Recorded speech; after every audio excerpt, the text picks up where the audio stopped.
so much alike that I am struggling to tell if I have or have not seen it. And with the way my life is going now, I'm even more enraged by tech girlies because it sucks being a YouTuber. A day in my life as a unemployed 24-year-old living in New York City. And today I visited the Spotify office. The office is all the way down the World Trade Center. Okay, wow. This is ADD riddled. You need to be on Adderall just to keep up with her. Let me read this. Visiting the Spotify office. A day in the life as a fun-employed 24-year-old living in New York City. Fun-employed means basically she wants a job, but she doesn't have a job. But the job she wants is a job that's probably everybody wants. It's kind of like how women date today. They want a dude that every other woman wants. They want a job that everybody on earth wants. You never see these chicks talking about, I'm fun-employed. Right now I'm hanging out at the drainage ditch. Again, I don't work here. I just followed my friend that does. I just wanted a tour and also for manifestation. Manifestation. The silver bullet of the average Western female's arsenal. Where they think about the thing they want, and if they do so, they will attract it into their life. It's like magic. Literally, these women believe in magic. Because only in a Western society can women just frolic through life, be unemployed, go hang out at their friend's job, and think, I'm going to manifest working here just by being here and observing the vibe. Subscriber guy! You heard my dog. I came in around 11 a.m. So, of course, I asked the barista for a latte. It's just the view is kind of scary. This is like the 74th floor. Oh, my God. Could you imagine dating this chick? I'm sure this dude's lining up to do it because, you know, she's decent looking, she's Asian, and you probably think she knows the Chinese basket trick. Yeah, I said it, and I don't care if YouTube gets mad at me for it. Oh, thank you. There's also like a gym studio. You can see all the yoga mats and weights. There's a gym studio in the Spotify off. That's criminal. Spotify sucks. The price just keeps going up. Songs you really want to hear aren't there. And they're constantly trying to get you to watch podcast videos now on Spotify. But not videos of people you want to see. It's always like Joe Rogan or Jimmy Fallon or some mother... I don't care if he lives or dies. Also, our studio was sewing machine and, of course, a napping room. Even the bathroom's aesthetic, and there was also a gaming room. Whoa, hold on. There's a sewing room for what? Did you rip your jeans? Taking a nap? Yeah, I'm angry. Are you serious? It's like 100 degrees. My outlet just broke that powered my AC, and I have to watch this. Apparently, you can play League of Legends here. There's fully built PCs and mics. Also, look at this wellness room. You'll also see a bunch of puzzles everywhere and a music practice room. This is why everything costs so much. What the Spotify hell? Charges me like $14 a month or something. And they're probably taking my money and everybody else's money so they can pay for a gaming room that isn't needed. This is criminal. I'm getting so tilted, dude. I am crashing out. There was also an arcade in here. We played DDR and Mario Kart. I honestly think I could spend days in here. A wellness room. You need to get your ass to work. Code.castlelabs.caffeinated.app.docs.chat.viewer.event_message.attachment. How is it Code.castellabbs.caffeinated.app.docs.chat.viewer.event_message.attachment. It seems like so many of these companies have all this. Hold on.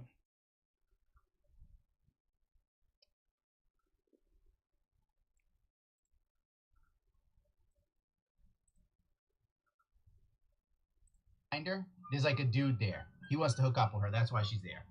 He works at Spotify. He's trying to work over, and she sees him as a friend. And he's like, oh, I'm just going to like keep rizzing her up by taking her to Spotify and showing her how my job is and how my life is, and she'll warm up to me. How you doing, Good luck with that. That chick is literally using you to try and be an in-work at Spotify, dude. Gesture. You're not getting anything. And then we're going to do the sticker, and then we're going to go play Peek. After touring all these different floors, I got really hungry, so we went to the cafeteria, and all of this food was literally free. What? The food is free? I'm doing well. Dude, I'm about to cancel my Spotify and write the nastiest message. I'm for real. I'm about to go. I just saw like one of the tech girlies at your Spotify office.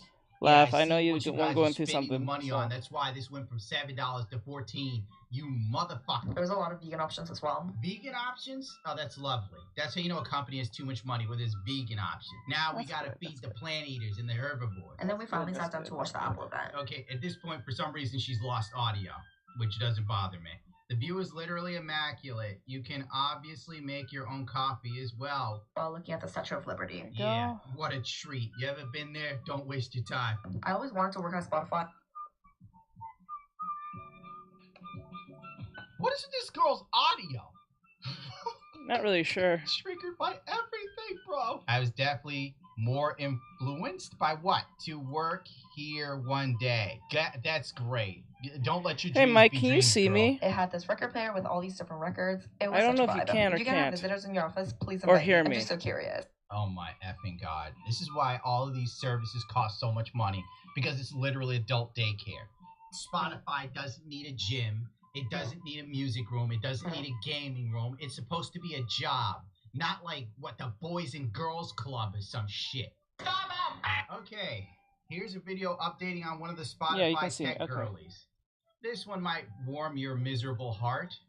Okay, we're doing a quick, we're just doing it, just to let everyone know, since we can't play music anymore into the stream, we're going to do a little bit of reactions while I do a quick gestures, just to get the warm-up. After done with the warm-up, I'm going to do like 2 or 3 quick gestures, and then after that, we're going to go and just do the quick shading of Itadori sticker, and then we'll go play, what do you call it, Peak.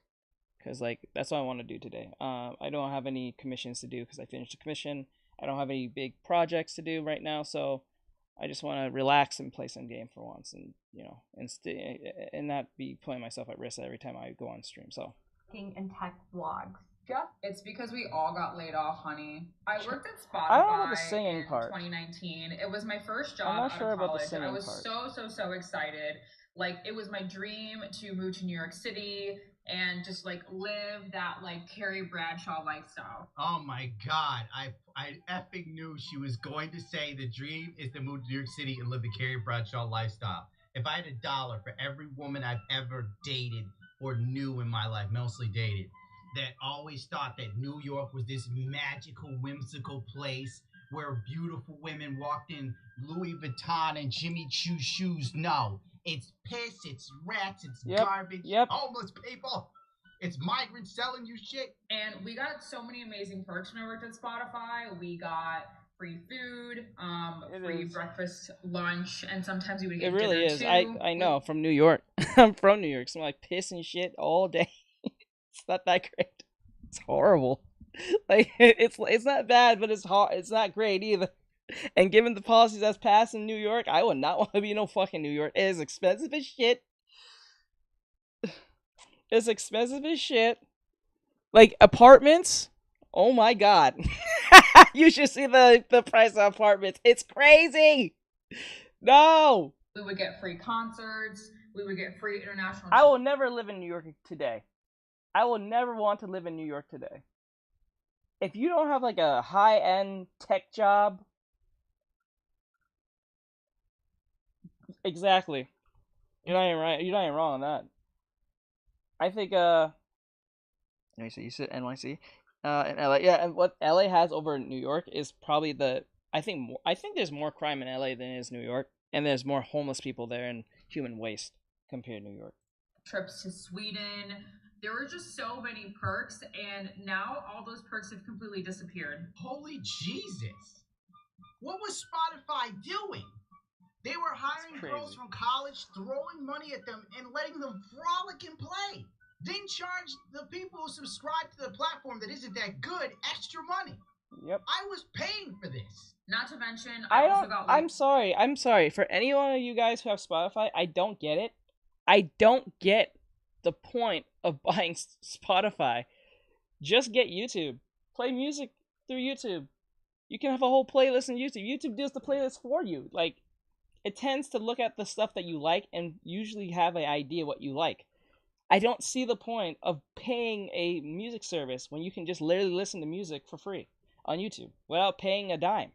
I don't see the win. I don't see the perks. What is the perk?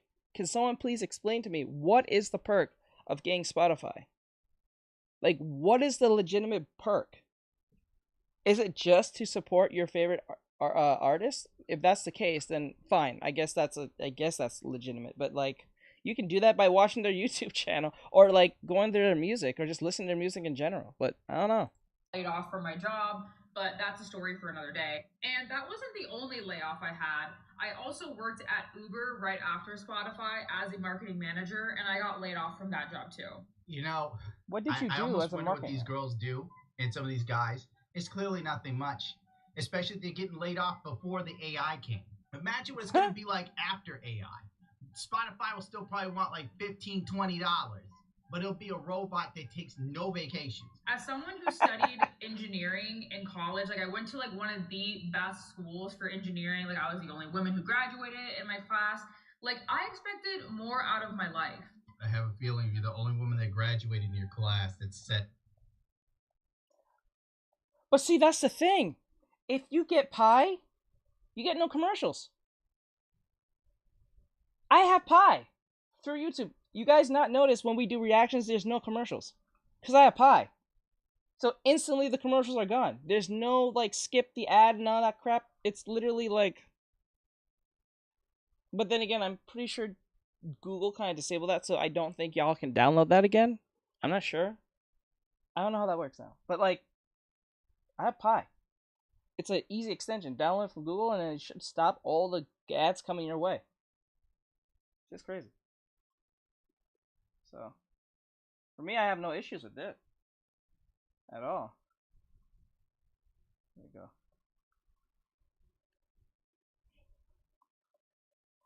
I don't have that issue. Because that's why when we do reactions, we don't see no commercials. Says a lot. Meaning there's a good shot they graded you on a curve just to go, look, women are doing engineering. Like I thought I would be like, you know, making 300K at this point in a full-time job with like a lot of benefits. But for a lot of my friends, this is not. I ain't gonna argue on that. One thing that gets me. Hey Eminem, say hon. Let me see. Gets me is the buff homeless. I ain't gonna argue on that. The one thing that gets me is the buff homeless dudes near the beach. I'll buy one lunch for a week for their workout secrets. You know what? You're not wrong. You're not wrong. I would go to the homeless guys next to the beach who are like buff and stuff, who has nothing better to do, just work all damn day. Yeah, I ask for their secrets. They'll probably give it to you, especially if for a sandwich. They'll definitely give you like that's a Patreon donation to them. Give them a sandwich. Give them a whole like Subway. They'll tell you everything. I tell you, go to LA, go to the nearest beach bro who is homeless. Ask them about how you get work, because they're usually ripped. And then, before he even tells you, have a Subway sandwich ready for him. Or Quiznos, or whatever the fuck it's called. Like, just, I bet you he'll tell you everything. I bet you. Not the case anymore. You do not want to work in tech, actually, because you are probably going to have your job replaced by AI or replaced by something down the line, because now all they want to do is just cut on costs. Yeah, because you people cost too much. They would literally fly. Well, let me see. He said, damn, straight up. Wonder what they'll offer for a whole container of protein, right? That'd be crazy. Hey, Morgan, what's going on? That's crazy. Just to let you guys know, the reason why we're not playing music is because we can't play music on TikTok anymore, and you already know how that goes with YouTube. And Instagram's an asshole, because, like, when I play music on Instagram now, they just stop the live. So we can't play music anymore. Because, you know, the world be stingy now. You to sweeten for free. And then somebody at the top of Spotify said, oh, whoa, wait a minute. We can get a robot to do this job that we were paying this vapid woman to do. And there's no free food and trips to Sweden. Be gone, bitch. I mean, that's probably how it went down. And they must have saved buku bucks. And still, they're charging too much for this. But yeah, the tech industry is so fun. And I just don't think anyone should join tech right now. I think the tech industry proved itself by creating these wellness atmospheres for all of these adult babies, which cost. I would blame the Silicon money for doing this by giving all of these tech people all these different things that was not needed in the first place. This doesn't really help them get better. It just makes them strangely complacent with all these extra things that are not needed. Having a gaming room and all this extra shit does not sound like a job to me. He's right. It's a adult daycare center. That's what this is. That's what this literally is. They went over the top with this shit, and that's why a lot of people got into tech. That's other than the salary, but like Jesus Christ. Way too much money. And now, recession time, every president we get seems to be retarded. Companies are looking to save every nickel and dime they can. So if it's between AI or girls fresh out of college that are getting free meals 3 a day, hanging out and playing League of Legends when they feel like it, and then flying to Sweden for vacation with free concerts, of course you're gonna get fired. Good Lord, YouTube's looking to fire me every 5 seconds. Okay, we got that out of the way. Let's see what's next. Let me see. No, that's not okay. They got deported, idiot streamers who became international criminals. I don't care about that. We already all know about that. She won Vita Shoujo nuclear shut down.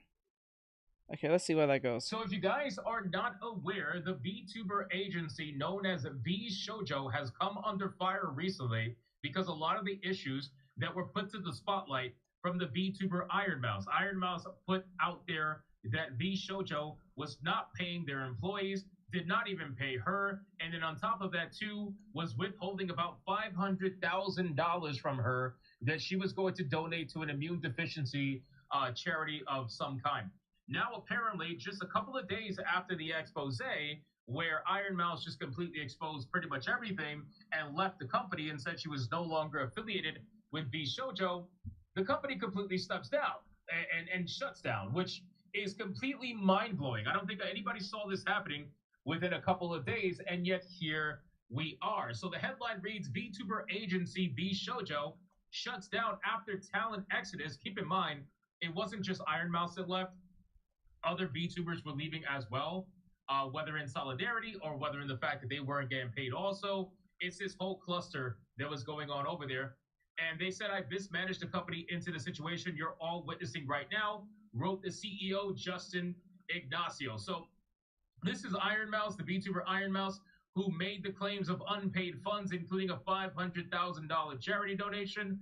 And again, the agency that billed itself as supposedly being Talent First is shutting down. V Shoujo CEO Justin Gunrun Ignacio made the announcement today on X, writing, I take full responsibility for the decisions that led to this point. Now, I have the tweet here, and I'm sure, first off, we're going to read the tweet.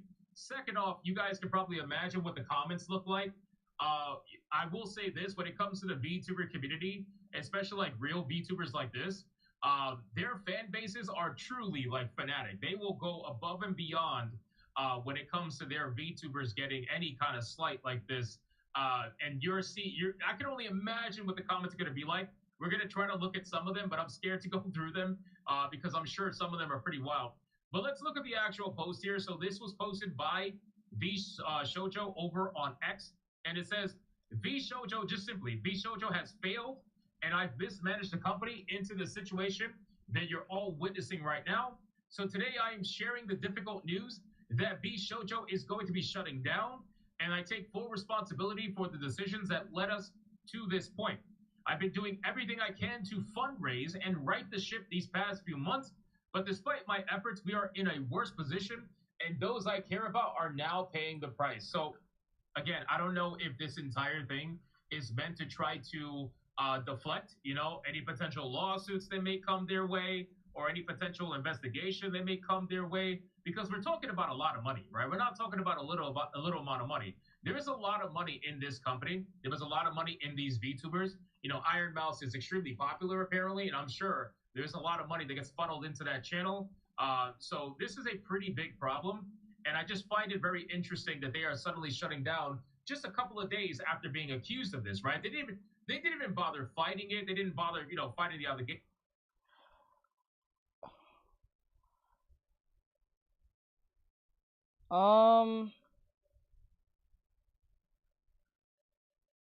Honestly, I know that. Okay, so when it comes to these agencies, okay, so you can start. Okay, this is how I see it. You have your own VTubing model, you get popular, right? You make your own, per se. You make your own VTubing model like mine, and then you get popular depending on what the hell you're doing with that VTubing model and what your audience is about.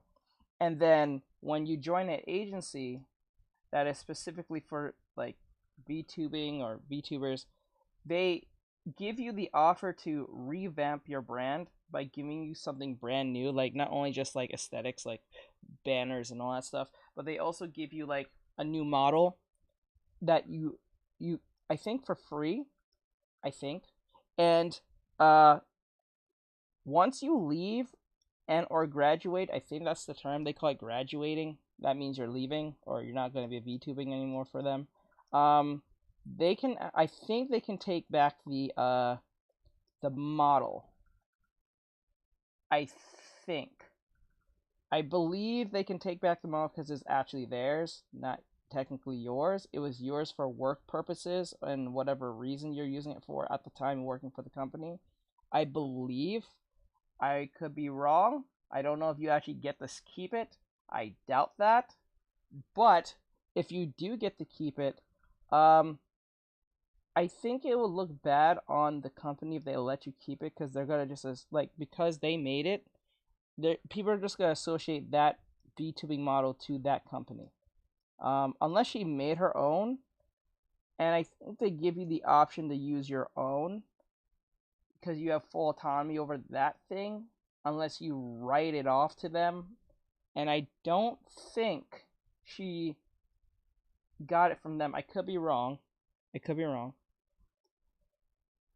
But I don't know. Like, I never really thought of drawing a VTubing agency per se, because even though I do VTubing as my VTubing character, my aesthetic is very bland and simple right now. I have an idea what I want to do by upgrading my my avatar, but I haven't had time to get around to do that per se.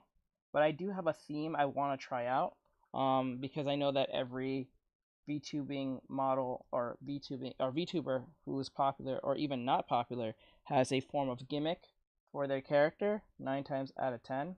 So I have to have a form of gimmick and stick to that said gimmick per se. I have an idea, but I just need to flesh it out better, given that I'm a character designer and stuff, so I should flesh it out a lot better or so. But yeah, I really don't know if they can take it away, or I don't know if they're going to allow you to keep it. There might be something in writing, I don't know. So I think it just depends based on their contract. Nothing. They're just like, we're shutting down. It is what it is. It's over, and that's it. Apparently, he's tried to fundraise the money. Apparently, he can't fundraise the money. Who really knows? But over the past few years, he says we raised around $11 million to pursue a bold, talent-first approach in VTubing, prioritizing creators and community over short-term profits. To achieve long-term sustainability, our funding went directly to our creators through generous splits, debut investments, infrastructure, concerts, events, and staffing, all designed to support them. We also wanted talent to own their IP, which we knew was a unique creative first approach for an agency. I did always find it very interesting that a lot of these VTube companies, they will not allow you to keep your identity if you were to ever leave that company. And it's really scummy, right? It's really fucking scummy, because they know how difficult it is to start a brand new, I guess you could call it identity. But realistically, things have gotten a lot easier now than it used to be. Well, then again, if you're Markiplier, right? And let's use Markiplier as an example. Say you're Markiplier or PewDiePie, and for some reason your channel went down, or it's gone, or even permanently gone. If you are Markiplier, most people will subscribe to you because you're Markiplier, not because of the channel. The channel is just there to solidify your time of the content you've posted. But if you're a genuine person who knows how to connect with their audience, you can probably grow right back to that number. Probably not very soon, but probably less than a year, especially if you're a big YouTuber or a big individual who knows how to use the algorithm, know how to post, know how to engage, know how to do X, Y, and Z, know how to edit, all these different things. If you already have that veteran status or belt under you, you shouldn't take that long to get back up there, because you already have brand recognition based on your face, your voice, or the case may be. Now, if you're a VTubing model, the face part might be a little difficult unless you have shown your face before, or like you have a habit of showing your face alongside your VTubing model, and people recognize you and stuff like that. If they recognize you outside of the VTubing model, that actually helps your situation way better, because if something were to happen to your VTubing model, or you got hacked or something like that. Correct. So like, I don't think if tomorrow Iron Mouse has to give back her model to them, I don't think she'll have a hard time getting a brand new model, because she already has a lot of money, right? And most of these VTubing models can range up to a few thousand to tens of thousands, and I think even in the 25,000 and higher, depending on what the model can do, what is the aesthetic, how complicated it is, what the animation it has, blah blah blah. This and the third, and then it's all these extra things, right? So if you already have established VTubing money, it should not take you long to get a new model. It should not take you long to get your audience back on track, because if they like you, if they genuinely like you and they like your content and stuff like that, they have no problem jumping to your new account pretty fast. This happened to a Japanese artist that I watched not recently, but it happened like a year or two ago. I think about 3 years ago. Most of you probably know who he is. He's like a Japanese artist that used to work for Pokemon, and he'll give his advice on how to improve on your artwork and stuff. And I guess he had like this event where he was having his viewers or his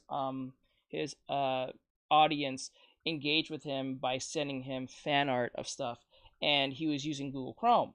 Apparently, I think someone, what kind of drawing?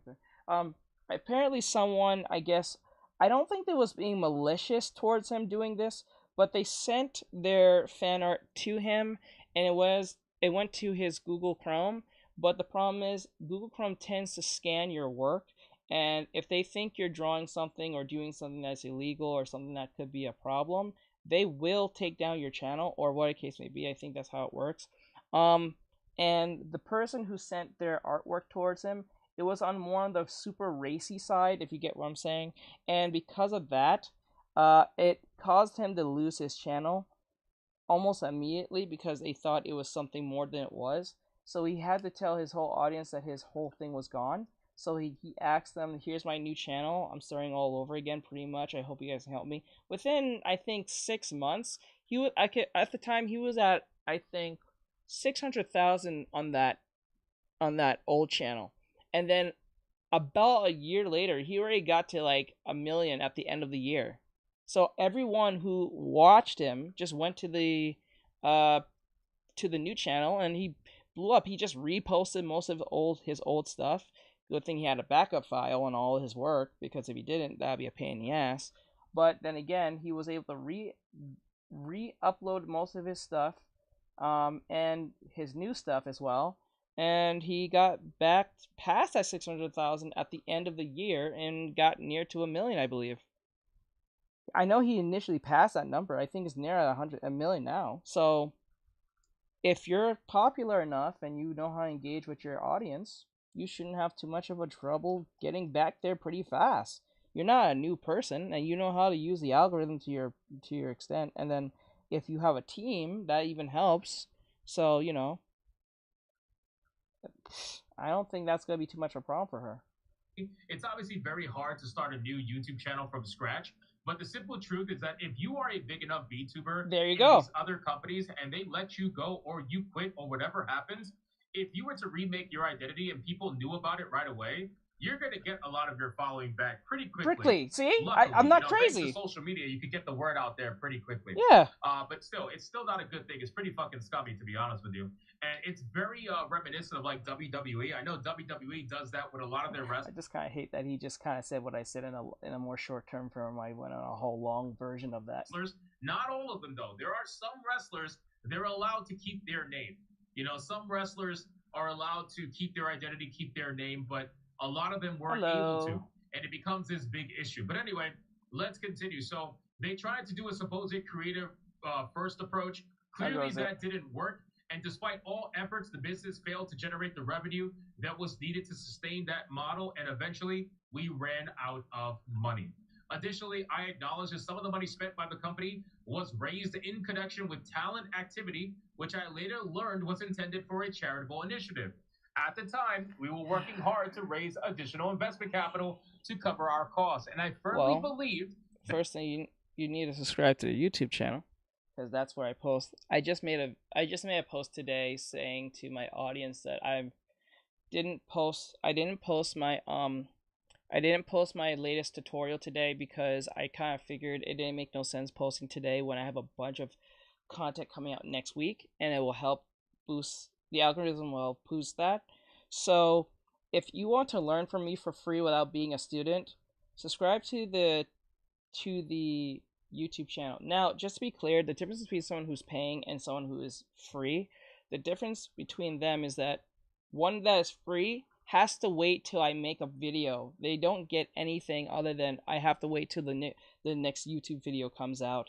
That's it, or probably a TikTok video or a short, whatever case may be. But you're at the mercy of that, and it may not answer your question. If you become a student, you get all your questions answered.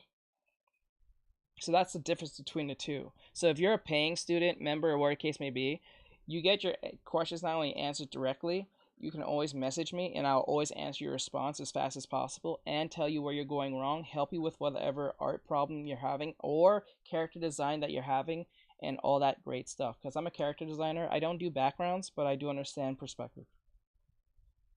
So the best thing for those who are considered to be brokies, not saying that you are, but you said that, so I'm just going based on what you said.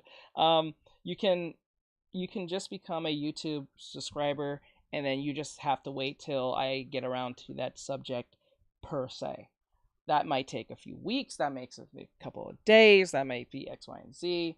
It might make your process go slower. So if you become a student, you can always ask me a question, you can always message me, I'll always respond, blah, blah, blah, this, that, and the third. You know what I'm saying? So you get those perks and even extra than that. I'm trying to do some new stuff for the Patreon. For the Patreon and for the Buy Me a Coffee. They're both the same. If I remember right, it's either between $3 or $5 a month. Which one, I don't remember, because they're both the same. You can pick either between TikTok, Buy Me a Coffee or Patreon, or even the YouTube membership. I wouldn't push that too much because YouTube doesn't allow me to change the pricing the way I want it to be for them to be all the same. So that's why I don't really push people to go to the YouTube memberships or the Instagram memberships or even the TikTok memberships because they don't allow me to make it exactly the same or give me full range of the pricing. So that's how that works. So that's usually how that works with that. Yeah. So yeah, that's pretty much what that is. Based on the information available to us, that we will be able to do so and cover all expenses. We were unsuccessful in our fundraising efforts. I made the decision to pursue funding, and I own its consequences. Oh, so they're flat out saying they're not paying it.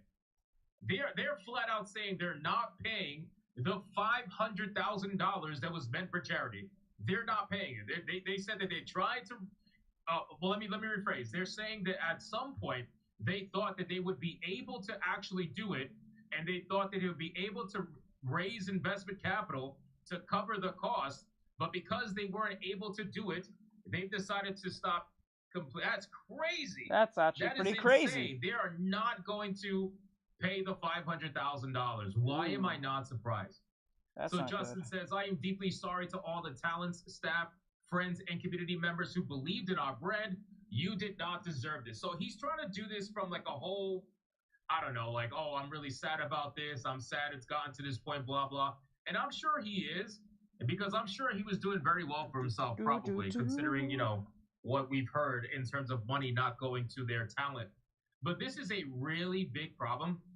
And I don't know if he thinks by shutting down the company that he's not going to be able to get sued, but I guarantee you there is going to be a lawsuit shutting it down, at some point. Yeah, there's going to be a lawsuit. Whether it's a singular lawsuit by one popular VTuber or whether it's a class action lawsuit by multiple VTubers, this is going to be a big, big fucking problem. Absolutely, because there's no way that you're thinking you're going to be able to run away with $500,000 plus. By the way, it's not even even just 500 grand. This person owes money to some VTubers, personally. Like he owes them money. So this is really, really insane stuff. Now let's look at the comments and entertain that for a little bit. We got Rev says, Desu says, sorry we selfishly gobbled up the fund made by our creators, including those dedicated to charity, on the foolish assumption that we would get further funding, which we probably would have taken as well. That is a fact, by the way. So he's trying to make it seem as if they were totally going to give the money when they got money to cover their costs, but I guarantee you it probably wasn't going to happen. Let's be real. Tectone says, laughing my ass off, fuck all of y'all. Asmund Gold says, so what about the $500,000 for charity? Is that going to be donated still, or is it something that needs to be investigated? Not to mention all the unpaid talent fees. I'm telling you right now, it needs to be investigated. I know Iron Mouse has a lawyer, if I'm not mistaken. I know I'm they're pretty sure she working on does. something behind the scenes. I remember listening to her original statement, which we're going to go over in a second, of her I'm pretty saying sure she that, does. you know, she can't really say much. They got lawyers working on it. This company, this person, Justin, whoever this is, they're going to get absolutely royally fucked. There's no way, there's no doubt about it. Jay Viper says stealing isn't mismanagement. FYI, I agree. We got Parrot for Chan says, I thought I knew mismanagement with Nietzsche. Where did the money Mines, go? I stand corrected. Be Shoujo. I wasn't familiar with your game. Holy shit. You got shoe on head just flat out laughing. This is fucking insane. Wait, what? Casey says, I didn't know. I didn't understand. Convenient but despicable Thank words. you, I appreciate it. Lucy says, you didn't know how $500,000 suddenly got added to the bank account? You're not aware of the huge fundraising campaigns your own talents do? Even when it's a charity event that breaks records and has the entire community talking about it? Jesus Christ. Well, see, that's the problem, right? So when you look at this stuff, you have to look at it one of two ways, okay? You have to look at it as you have to believe within yourself that this person is actually retarded. Hey, calm down with that. You have to believe within yourself that they are being malicious. It's only one of the two. It can't be anything else, right? So if you are retarded... Oh my god, we're done. You say it over and over. Why do you... I thought YouTube and them gets mad at that when you do that. Shit, that's just stupid. No, we're not doing this. We're not doing this. No. Love China. I love China. That's twice, bro. No. Let's see here. Why did I do this? Hold on. Let's see. Fatalism. Can't play music. So let me see. Why is the MCU so... No, I don't care about that.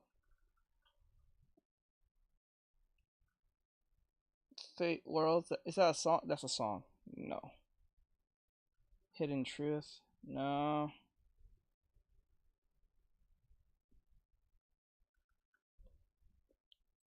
Thank you.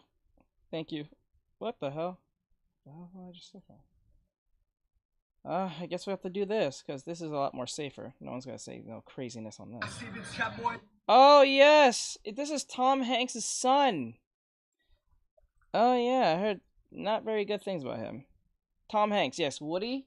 For those who don't know, Woody, like the voice of Woody, Tom Hanks, he has a son, and I guess he tried to do music, and he tried to do reggae music, I think, and it didn't go well. Chet Hanks is the third child of Tom Hanks, one of the most famous actors of all time. Anytime his name has been in the media, it is negative, giving the perception that he is the black sheep of the family. Tom has consistently maintained a positive and wholesome image, which has endeared him to audiences worldwide. Many people refer to him as America's dad. However, the actual son of the perceived down-to-earth actor says things were not as good as they seemed. This became abundantly clear when in November of 2014, Chet revealed that he underwent treatment for cocaine addiction. This was the first time Chet made headlines. Quite the introduction. People wondered how a child raised in the same home as Tom Hanks took such a dark path. I've been struggling with substance abuse since I was 16 years old. Finally, at the age of 24, I decided to get some help. With 50 days of sobriety under my belt, I can honestly say I'm the happiest I've ever been. Chet said that his parents were very supportive and helpful towards him overcoming his problems. People sympathize. I don't know how you end up in this situation when you're super rich. How do you end up in this situation?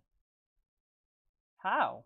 With Chet for being so open regarding his addiction. However, just a few months later, he posted an Instagram. I can understand I can understand people who are like poor and stuff, but Jesus Christ. Photo that would change people's minds about him. Chet uploaded a photo of him holding 2 guns with a caption that reads, "Check out the song Me and My N-word, Chill That Dude just dropped on SoundCloud." What? Juice, link in bio.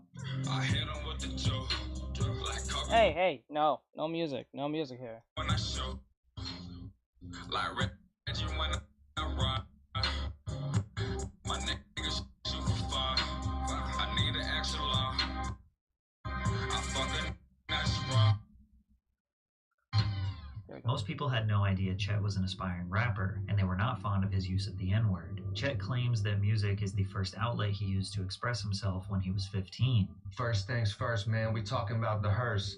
I got mad gifts, but this verse about the curse. When life stops and the good times cease, D breeze on and Dice grandma rest in peace. That was the first verse I ever wrote. However, he didn't record or release music until he became a student at Northwestern University in 2011, recording White and Purple under the alias Chet Hayes. This song was a remix of Wiz Khalifa's Black and Yellow, with the lyrics changed in reference to his school colors. He also dropped a few other club-style songs to show his versatility.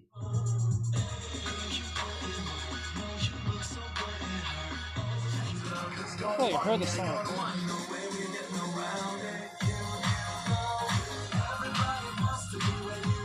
People were dumbfounded at the thought of Tom Hanks' son of all people becoming a rapper. I'm aware that the reason my rapping has been publicized so much is because of that fact, so I'm appreciative of the publicity that I get because of it. According to Chet, his father heard most of his music and was pretty supportive. He suggested his wealthy background didn't discredit him. I wonder how Tom Hanks said that. Well, son, at least I know you're trying.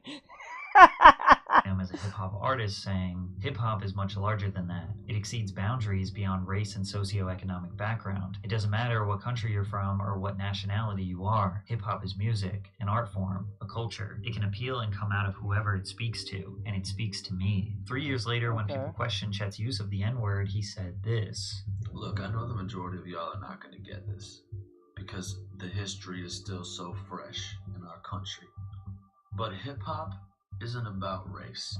It's about the culture you identify with. And can't no one tell me what I can't say." But he made a little adjustment to that statement. "I just want to clarify one thing. Under no circumstances would I ever go up to somebody that I didn't know and just be like, 'Hey, what's up, my nigga?'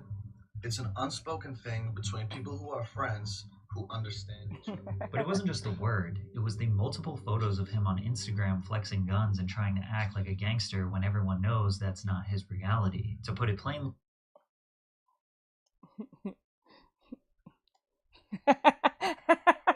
people just saw him as a douchey, out-of-touch rich boy who thinks he can say and do whatever he wants. However, Chet claims that these antics were all a side effect of his really bad drug problem, because later on in 2015, he announced that he was finally in rehab.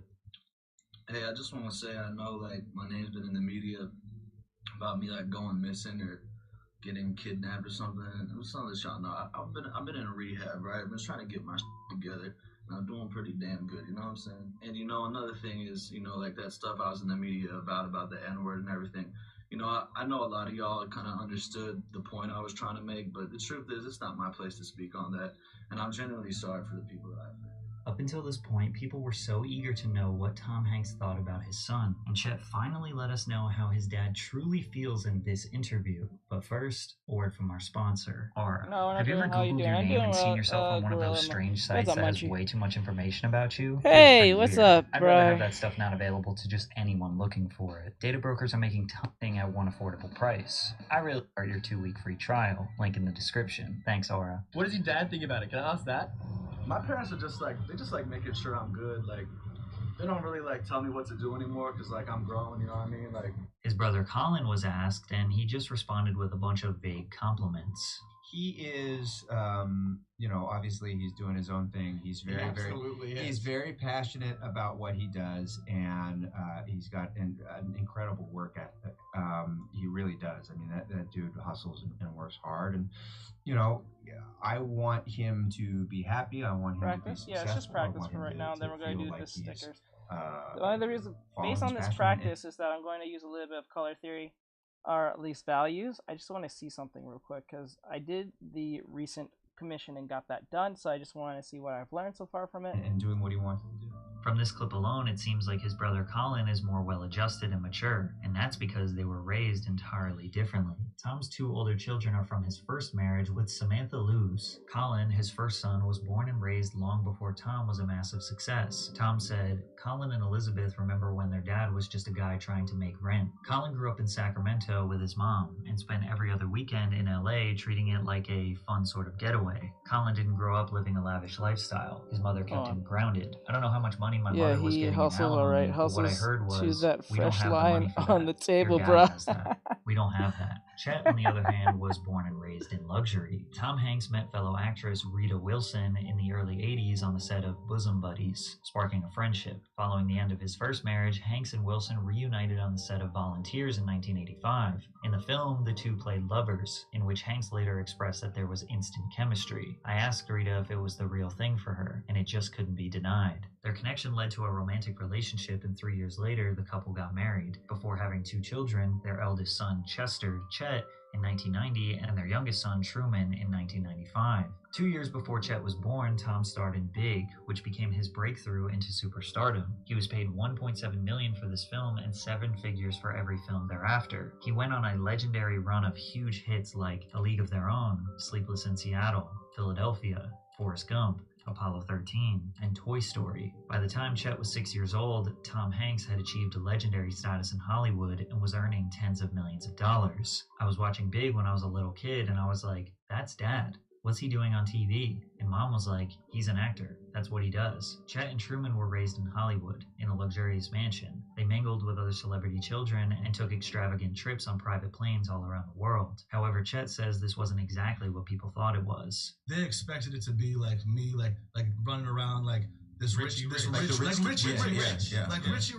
I didn't have a care in the world. I had like endless money, and I could just like hang out by a swimming pool all day, like drinking margaritas, and I'm like whipping around like Rolls Royces and shit, like partying in mansions. Like that's what they expected my life was, and it wasn't like that at all, at all. But me, it was like, yo, Dad, can I get some money? He was like, yeah.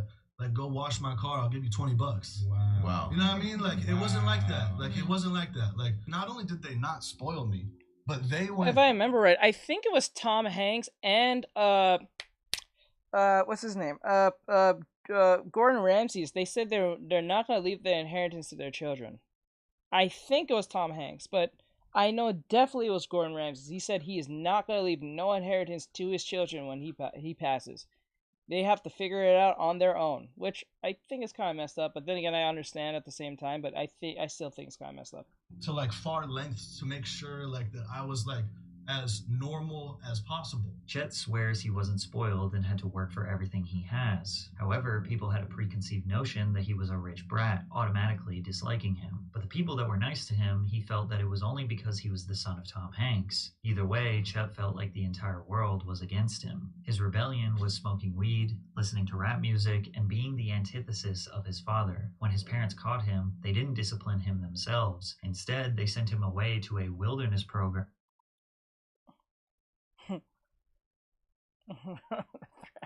for troubled teens. Second Nature Entrado was a troubled teen therapy program located in Santa Clara, Utah. Wilderness therapy programs are a major part of the multi-billion-dollar troubled teen industry, which also includes therapeutic boarding schools and residential treatment centers. These programs are designed for adolescents struggling with issues like drug dependency, depression, poor grades, low self-confidence, suicide, and eating disorders. As the name suggests, wilderness therapy combines counseling and wilderness experience like hiking, camping, and other outdoor recreation activities. At the program, Chet was forced to do manual labor in the remote wilderness. He said he never knew when he was supposed to leave the camp. It's extremely uncomfortable. It's not like camping. It was like designed to be as harsh as possible. These wilderness programs have earned themselves a terrible reputation over the years. The main philosophy of the TTI is that teens need to be isolated and broken in order for them to improve, and this is done by making them participate in humiliating group activities.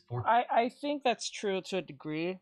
I think that does make sense, because if you make it too much of a fun place, then they're not really there to get better. They're just there to hang out. I get it. I do understand what they're trying to do. They're trying to make you feel uncomfortable so you don't ever do something like... It's like prison to a degree. So prison is not supposed to be a place of happiness and fun, right? You're supposed to learn a very harsh, real-life lesson on the actions that you take, because the actions you take has a form of consequence one way or another. So for them to feel uncomfortable, that's actually a good thing. Because if you're there... But then again... Not just to feel uncomfortable, but you have to look at, wow, the things I do have a major impact on the people I'm around. whether it's my friends, my family, my coworkers, whatever the case may be, whatever your situation is, whether you're even a grown adult to a little kid, you have to realize that your actions has consequences. So like things you say, things you do, things you post, X, Y, and Z. Him exactly with like the whole N-word thing and blah blah blah. So like you have to have an understanding that the things you do, especially based on your status, economic situation, all that stuff, will play a major part in what's going to happen to you and who's going to react to you depending on that status. So it makes sense why you should feel uncomfortable. Even though it may feel humiliating, it's supposed to let you know that your actions has consequences. So yeah, I think that makes sense. I didn't send you to summer camp. I sent you to get better. And the better is that harsh reality, but also give you a sense of you need to get better because these things can impact your life. Forcing them into manual labor, giving them small amounts of food, and threatening them with violence. Okay, now that part, I have no problem. That's an issue. You shouldn't be threatening children. That's crazy. Or making them do manual labor? That doesn't make any sense. The point is for them to get better. I don't know why they're doing that. Someone should sue them for that. That doesn't make any sense. The program that Chet went to, Second Nature, decided to rebrand to Evoke Therapy Programs after a staggering amount of lawsuits. One claiming that a child was unable to bathe themselves for 8 weeks. One saying a child is sleeping under a tarp in freezing snow. One child said that she was held in solitary confinement. One parent was denied communication. She didn't even know if her child was alive. There is a very extensive record of horrific complaints about Second Nature and every other wilderness therapy program in the United States. Chet said this program did not do any good for him. He wanted to go harder, party harder, do harder drugs to make up for lost time. He spiraled for years. I hated my life, and I felt like a loser. That didn't last very long. that didn't last very long because it's in that time period. Yeah, Asia has the most brutal educational system. Having a daughter. No, that's for what we're talking about for like rehab and stuff. But I don't know why they're doing that to kids. They should sue that place. But education system, I don't know about that. I'm pretty sure it is.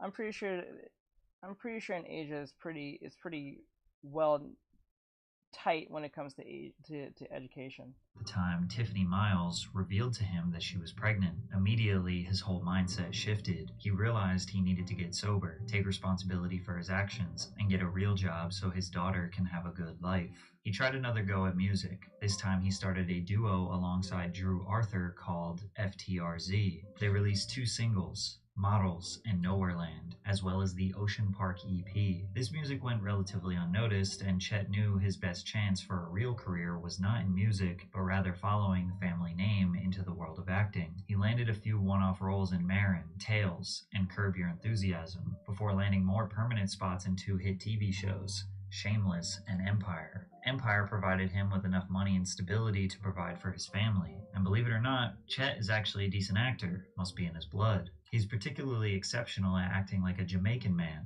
and in 2020, the world got to see his talent. Big up the whole island, massive, it's your boy Chetana, coming straight from the Golden Globes, you want to Okay, I'm not gonna lie.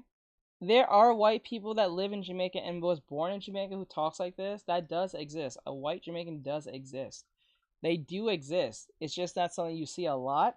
It's not like a common thing. And a lot of people, sadly, these people tend to get a lot of backlash because when they're talking, people assume they're doing it on purpose to, they think they're doing it on purpose to make fun of them. But no, that's actually how they speak. There's a lot of Asian Jamaicans out there that talks like this. There are white Jamaicans out there, Hispanic Jamaicans talk like this. It does exist. It's just that it's not something that a lot of people are used to seeing. It almost feels like they're memeing or trying to like play a game. They're being mean, but they're not. Now what he's doing, I don't know. That's a good idea to be doing that, bro. Because well, I wouldn't mind it, but other people might take it too problematic.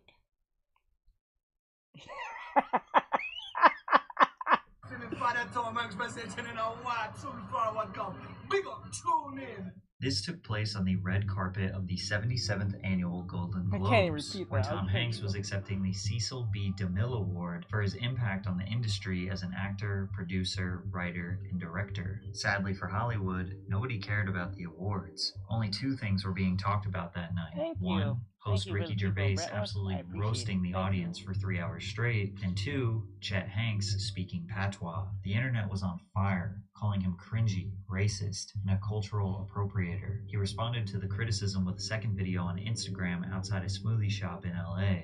Big up the youth them way out of Kingston. I wake up this morning and me see the thing turn up. Internet gone mad. Respect, you don't know. I'm not gonna lie, that type of talk will work probably in the UK, most cases, but in America, we think everywhere is the same, so therefore you're gonna upset a lot of them. So therefore, if you're in UK, you probably might be able to get away with this. Soon forward I got. Booyaka, booyaka. Arr. Chet was loving the attention, and he kept feeding into the memes. Despite the outrage, many native Jamaicans thought it was hilarious and were not angry. No, most of them. This is the funny thing about Americans. They'll get mad for other races or other cultures for the sake of just for the other culture, even though they're not going to take it. It's like, I think it was a perfect PragerU commercial art video that came up I think it was a couple of years ago, where a white guy came up to a bunch of college students and asked them, is what I'm wearing problematic? Because he was wearing like a Mexican outfit or something with a sombrero and a poncho.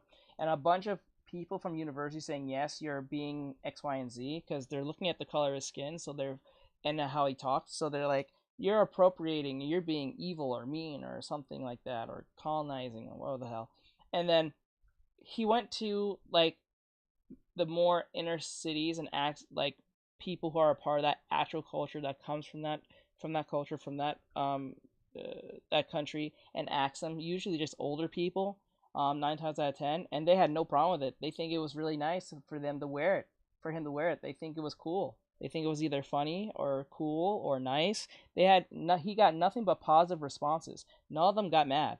So that tells you something right there, where there's no point of getting mad for other people. Let them speak for themselves. Don't do it for them, because 9 times out of 10, you may be arguing something that's not even there.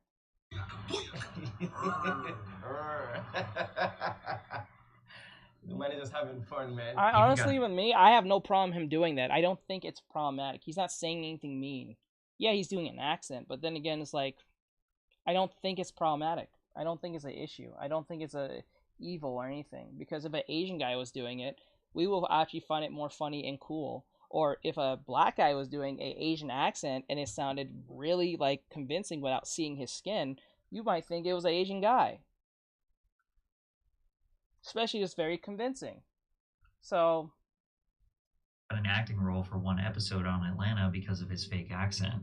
You grow up in Trinidad or Jamaica? Oh, it's Trinidad and Tobago. No, I'm from Tribeca.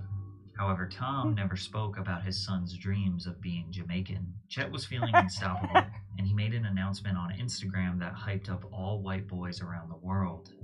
Look, I just wanted to tap in really quick. I just got this feeling, man, that this summer is it's about to be a white boy summer. Uh-oh, don't say that, bro. You know, take it how you want. I'm not talking about like Trump, NASCAR type white. I'm talking about, me, John B., Jack Harlow type white boy summer. You know what I mean? Let me know if you guys can vibe with that. In the caption, he urged people to tag a real vanilla king in the comments. A lot of people, particularly white boys, thought this was hilarious. As Chet was playing with Megan Thee Stallion's. That's funny.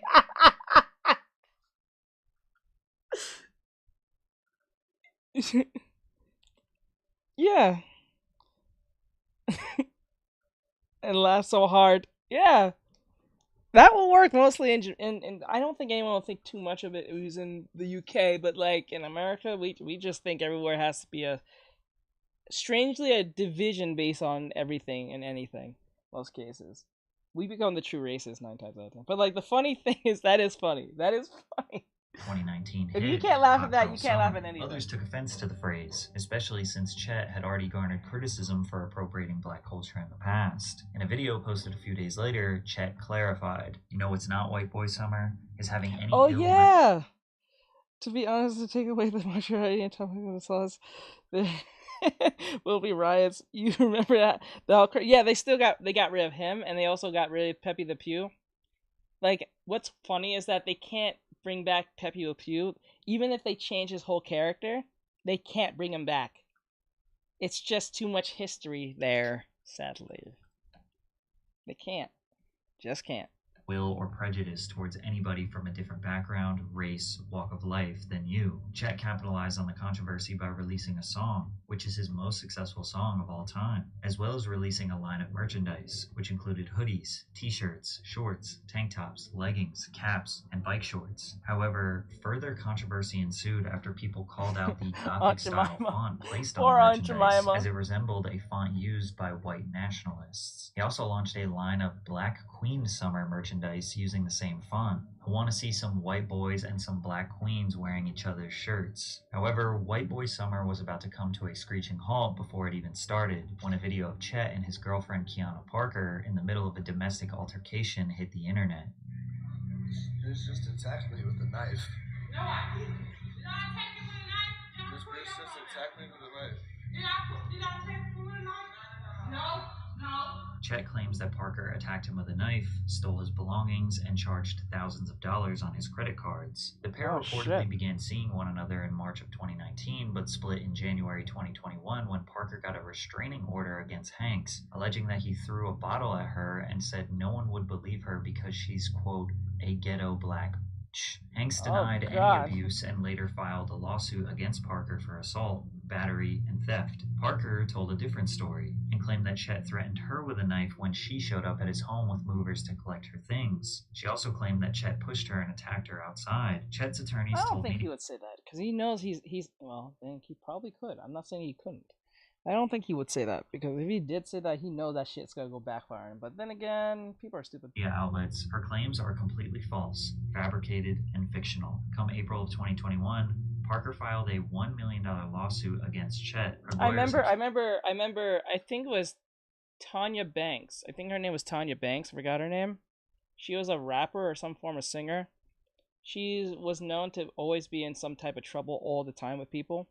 And I think she was hanging out with RZA, the producer / rapper. And he was introduced. And I'll do it again. I remember she was invited to, it was Russell Crowe's party because Russell Crowe invited RZA to his party and he brought her as a +1. I don't know what happened, but there was some type of altercation between her and the host, which was Russell Crowe, and she made up a lie to the press on that Russell Crowe, I think, slapped her across the face and called her the N-word or something like that. And RZA, who was her +1, literally said not only that didn't happen, he was literally there for the whole thing. All she was being loud, and he asked her just to calm down. It's one of those classy type things that we do, and just keep it down. And because he said this, she took it as a form of offense and got louder and became a big problem. So he asked security to ask her to leave. And because of that, she felt embarrassed, so she made up a lie in front of RZA, around RZA, and RZA had to go on the internet and also in front of news and say what she said was a lie, and it was proven that she was lying because it was on video as well, I think. So, yeah, none of that happened. So, I don't think he would say that per se. Now, I know Russell Crowe and this guy is two different people, they're not the same, but the likelihood for a celebrity to say that out loud, knowing that they can always get destroyed based on race, I don't think they would just outright say that, but some of them are kind of stupid and think they're untouchable, so that does happen. So accused Chet of making a mockery of black women in the criminal justice system by proclaiming that it's going to be a white boy summer and a black queen summer while knowing he mentally and physically abused a black queen. Chet has continued to deny all allegations of abuse, and as of right now, the case is still in process. Kiana even tried to make Tom Hanks a witness, claiming he provided a healer for her, who has not been named. During this whole time, Tom has never spoken about Chet's alleged abuse. Chet decided to end his white boy summer with a statement about the vaccine. I'm gonna get the vaccine first thing. Psych! Bitch! If it ain't broke, don't fix it. I never had COVID. You ain't sticking me with that motherfucking needle. It's the motherfucking flu. Get over it, okay? If you're sick, stay inside. I'm tired of having okay? Why are we working? Why is he doing this? Why? Why are you doing this? Oh god, dude, you're an idiot. I'm sorry, you're a moron. You're an idiot. No. If you're in danger, I'm tired of wearing the motherfucking mask. Why? Chet's parents were some of the earliest celebrities to test positive for COVID-19 during the pandemic. Chet himself posted a video. If I was him, I would focus way too much on my music career or I don't think the acting thing, because he has more success in acting. I would focus on getting those acting jobs. Stop doing this weird shit in your car.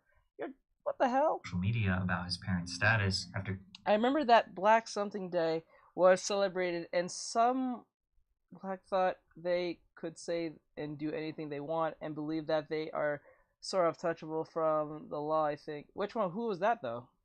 Was it a Black celebrity or a Black influencer? After hearing the news, Tom and Rita would go on to donate their blood to help with treatment-focused research. Despite this, Chet remains skeptical. Many people want to know what Tom Hanks thinks of his son, but we honestly don't know. Tom has basically never spoken about his son in a public forum. A Man Called Otto is his newest film where his other son Truman was chosen for the lead role. The most recent video of Chet and Tom is at this Dodgers game singing "Take Me Out to the Ball Game." Chet says that his dad loves and supports him. Most people who say that Tom is embarrassed by Chet are just guessing. It's actually Tom's silence that draws him criticism. He has been sort of the innocent, nice guy his whole career. His lack of controversy and always positive attitude makes people think that he is secretly hiding something. More specifically, conspiracy theorists think he is a part of the QAnon global child sex trafficking ring. Oh my god, dude, what the hell? To Tom's Instagram, where he often posts photos of people's gloves, children's socks, shoes, and pacifiers. They say Tom is hiding in plain sight, leaving a trace of evidence for his crimes. Plus, he has the comments disabled, making it look even more suspicious. Right? Chet has actually addressed this on the Impulsive podcast. Like, this is it's really funny because I saw this with the conspiracy. There's these are the gloves of the abducted children that they left behind. It's dude, my dad was doing that glove because he's trolling Instagram, right? And he kept on seeing gloves on the ground because people lose their gloves in the middle of the winter and he falls out of coat or something. He kept on seeing gloves, so he just took a picture and posted it because he's trolling Instagram. My dad. I understand you're defending your father, but if they're okay, you gotta put it in this context. I understand you probably call it trolling from your dad and he's just kidding or whatever the case may be, but if it's getting to a point where people are making literal accusations and connections to something as serious and insane as that, I would just fucking stop. I would just literally just stop, because no matter what you do, they're just gonna assume that's what it is. But then again, if you stop, then they're going to say, oh, well, that is the reason. So once it even came up once, you should have never even after that. But when you keep going and going and going, I don't know. Well, then again, it's not a win-win, because if you keep going, people are just going to make their assumptions. But if you don't, if you stop, people are going to think that was the reason. So therefore, we almost caught him. So you don't really win, I guess. So there's no winning in that, sadly. So. Does not give a shit about social media. For the past year, Chet has been trying to avoid controversy and tell his life story on various podcasts. He is also trying to promote his brand as a fitness and life guru. It was a random black woman on the TikTok. She was simply asked by a white woman next to her to lower her phone. Oh, yes! In the restaurant. And then the black woman took offense and used that date as an... Yes. I heard this. I heard something like this. I don't know if it's the same story, but I heard something like this. Yes, that was stupid. Not gonna lie. Person just actually turned it down. Maybe you're being too loud and abruptly. Most people don't tell anyone to turn themselves down in public unless it's really that annoying or that obviously crazy. Unless you're a Karen, but then. Hanks Fit is his What do you subscription-based use membership club while for you're the drawing your low art? price of I'm used to $300 per drawing. month, Oh, where he will okay. make you a So custom for me, workout I usually do prints for my for my projects, but because I have a beefy computer, I can use this. I usually do it in inches because it makes the resolution more better in my head. I believe it looks more better in inches. So the size for the phone, when you see if you go to my reels or where it case may be, the size for my phone, so when I post it and it's the perfect size, it is 278 width and 4.80 height. Now, if you still want that in pixels, that would be equivalent to that. That would be for you. That will be 2085 for width, and then that for height it'll be 3600. So, and my resolution is 750. But remember, you don't have to have that high. I only have that high because I can do that. But then again, I think the highest for most people who don't have a high computer, it should be at least 300, at least. But I can go further than that because I have a pretty beefy computer. So yeah. I hope that answers your question. Routine, meal plan, and Some give you advice would be meditation appreciated. techniques. Chet wants people to understand that he is not just a Nepo baby who was handed everything. That description, Tom Hanks's son. Like, who is that? But who are we imagining as Tom Hanks's son? Who the imagination of who that person must be is in the mind of every single person. It's subjective. There's no doubt that being plagued by living in the Actually, shadow you of know your what? Just to father make is it rough. easy on Maybe you, if he you're is still not like here, here you go. This will do. I'm gonna zoom in for you, and you can take a picture of, if you want it. This is in inches. You can screenshot that right there. I'll give you about like 10 seconds, and stuff right there. You can screenshot that real quick if you need that. If you want it in pixels, I'll put it in pixels right now. You can screenshot that too if you want. So that's in pixels. Just to be clear, this size is for the phone, so that's why. Because usually I post a lot, and it usually goes through the phone, so that's why. So I hope that answers your question. I like your stuff. There you go.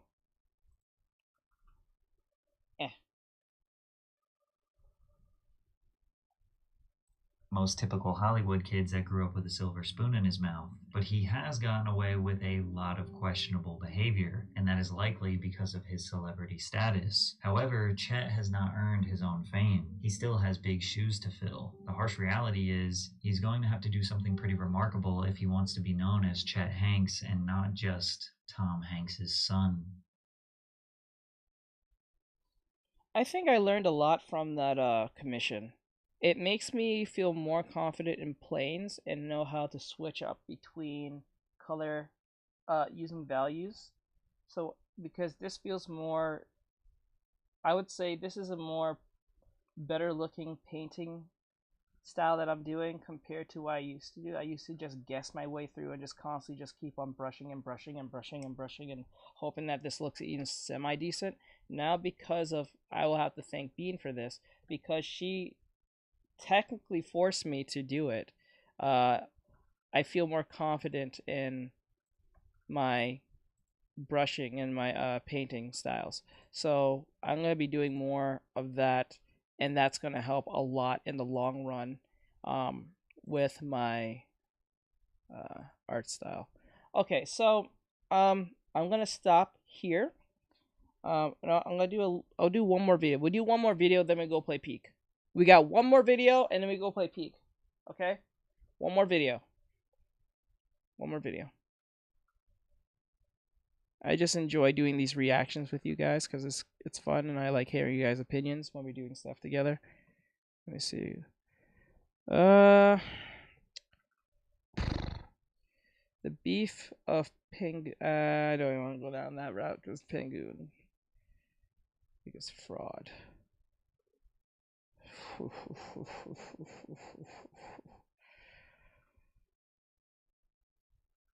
Let's see.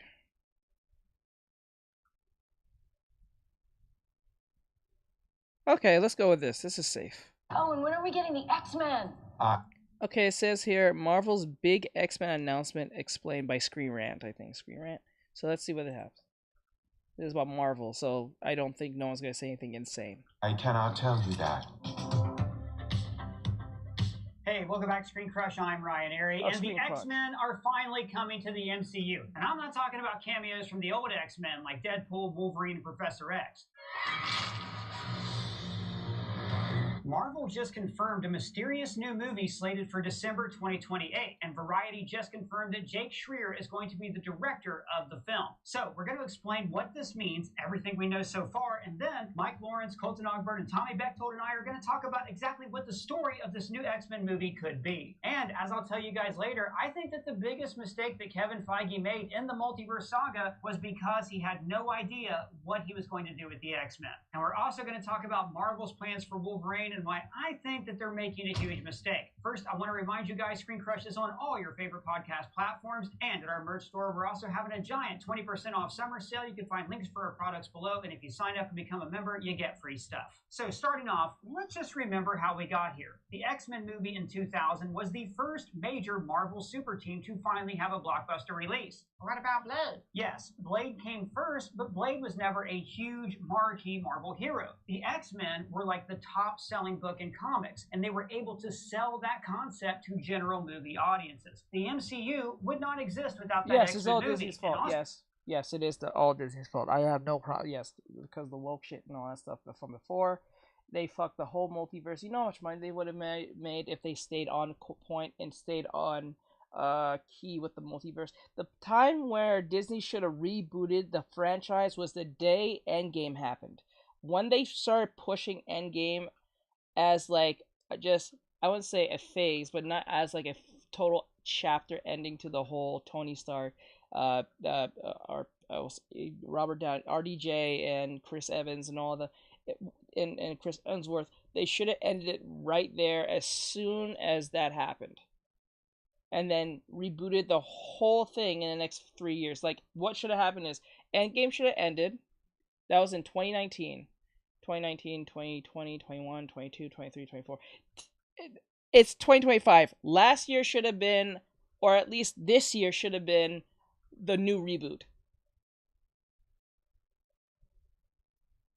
That should have made more sense. Not Disney Plus, none of that stupid shit.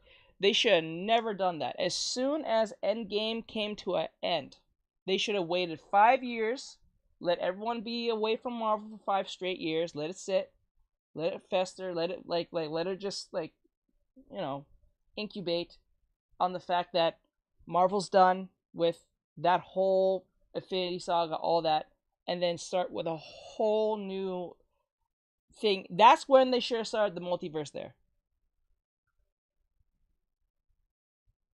That's when they should have did that. Or that's where they should have brought the Kang Dynasty, all that stuff. They should have started everything 5 years later, not a new Marvel show, a new Marvel movie in the same time. They were saying too much. They was doing too much. They was doing too much woke shit. That it was too much. And that's where people started realizing, I have to literally watch these movies to understand what the hell's going on. Now, it became literal homework, and I gotta get Disney Plus to watch this shit? Fuck no, I'm not doing that. It's very expensive enough just to go to the movies, gas, seeing the movie and stuff like that, and then I have to pay a monthly subscription just to keep up with some show that people may remember or know as some Z-list hero by some probably known name or probably well-known actor, in hopes that it becomes something on this show that's gonna be like 6 episodes, and I have to make sense of that out of the first few movies that came out. Like, no. But I'm not gonna lie, I do love Shang-Chi. I think that's my favorite movie from them. Shang-Chi? I don't know. Shang-Chi, to me, felt...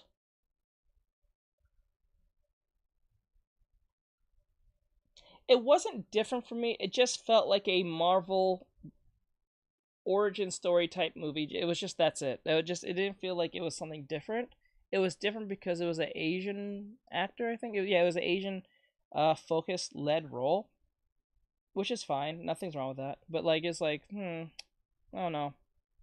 it didn't do much of a difference, but it was different. It was not like it was a character that we all recognize or know, or except if you read the comics. So, you know, it was not that big. I don't know. It wasn't bad. I just kind of find it funny when they brought in the Mandarin, the fake Mandarin, into that. That was.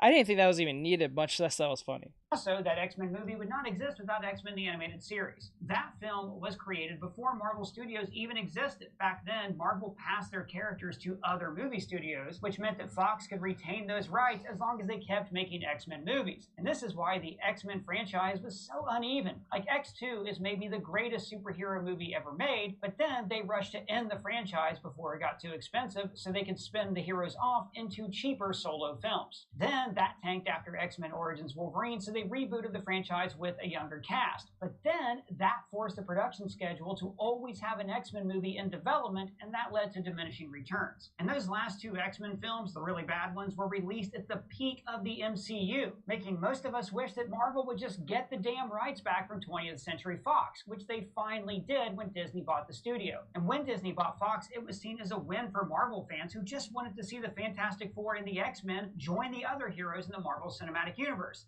But I think this is where Kevin Feige screwed up. Instead of just introducing the new X-Men into his shared cinematic universe, they wanted to pay tribute to what had come before. Remember, Kevin Feige got his start on the first X-Men film as an associate producer. He learned to love Marvel Comics because he worked on that film and did the research. And I think he felt a debt to that franchise and he wanted to give them a proper send-off. And this, I think, is where the inspiration for the Multiverse Saga came from. They couldn't say that all of those X-Men films had always existed in the Marvel Universe, so they said that they were in a different universe. And giving the old X-Men universe this kind of send-off was a way to say that, hey, those stories mattered like any movie set in the main Marvel Cinematic Universe. But I think this was a huge mistake. Post-Avengers Endgame, there was a great opportunity to just organically introduce mutants into the 616 universe. Like maybe global mutation could have been triggered by Thanos' snap. Like, I'm sure there had always been mutants on Earth, like Xavier, Magneto, and Apocalypse. But Thanos' snap would have caused a huge evolutionary leap forward and mutants would have popped up all around the globe. And if they wanted to keep Ryan Reynolds as Deadpool, no problem. The guy's a trickster character that could have hopped to a different universe. And remember, at this point, Hugh Jackman's Wolverine was already retired from the movie Logan, so it would have been the perfect time to reboot the franchise, but in a shared cinematic universe. But instead, we got the Multiverse Saga.